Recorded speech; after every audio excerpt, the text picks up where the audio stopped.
नमस्कार सर्वांना. आज आपण घेऊन आलो तवा पुलावची रेसिपी. यासाठी आपण गरम पाणी केलं आहे. गरम पाणीमध्ये आपण लिंबू आणि मीठ ॲड करून राईस ॲड केलेला आहे, जे आपण 80% शिजवून घेणार आहोत. दुसरीकडे आपण कढईमध्ये तेल घेतलेलं आहे आणि ओबडधोबड चिरलेला हा कांदा आपण ॲड करणार आहोत. तो सॉफ्ट होईपर्यंत छान परतवून घ्यायचा आहे. एकीकडे आपण मिक्सरमध्ये ग्राइंड करून घेणार आहोत टोमॅटो आणि लसूण आणि अद्रक. आता हे सगळं एक एक करून छान फ्राय करून घ्यायचं आहे. भाज्या एकदम छान फ्राय झाल्या पाहिजेत. आता आपण त्यानंतर फ्रोझन वाटाणा घेतला आहे. फ्रोझन मटार जर नसेल, साधा मटर असेल तर थोडासा ब्लांच करून घ्यायचा आहे.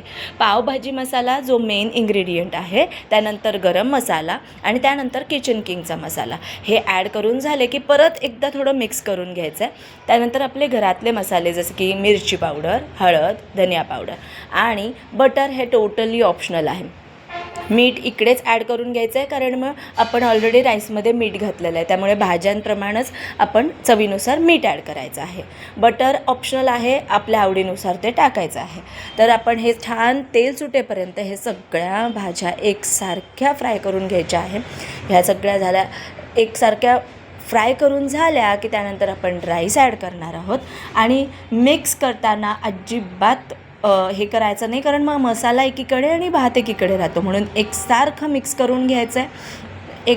एकत्र एकसारखं मिक्स करून झालं की आपण छान मस्त कोथिंबीरने हे गार्निश करणार आहोत आणि सर्व करणार आहोत थंडगार अशा कोशिंबीरसोबत किंवा मग काकडी आणि कांद्यासोबत. Choice is yours. जर ही रेसिपी आवडली असेल तर सबस्क्राईब करायला विसरू नका. धन्यवाद.